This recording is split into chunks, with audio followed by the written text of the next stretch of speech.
How to connect to a relational database using Designer. Begin by dragging the database query component onto the canvas of an orchestration pipeline. The component can be found in the Components menu under the Load section. Then click onto our new component to begin configuring the properties. Under Basic or Advanced mode, this gives you the option to construct your query in two different ways. Using Basic mode, you can construct a query using the data source, data selection, and data source filter properties to select the source schema, table, and columns to use in a query.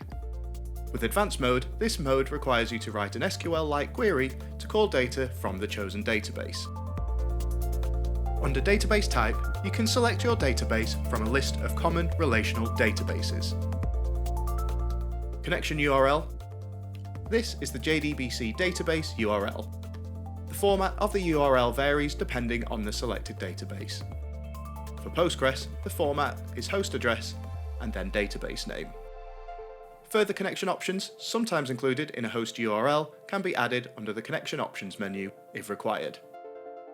Then enter your username and select your password.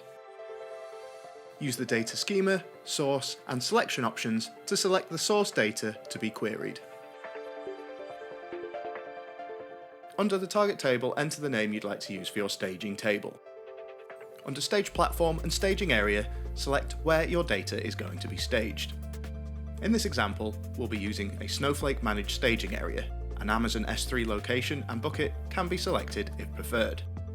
Now we're ready to run the pipeline. First, validate the pipeline to check for any errors. Once this is done, click the Run Pipeline button on the canvas. Customer data has now been loaded to the target staging table and is ready for transformation, using Data Productivity Cloud transformation components. For full information on the database query component and the Data Productivity Cloud, please visit the Matillion documentation site.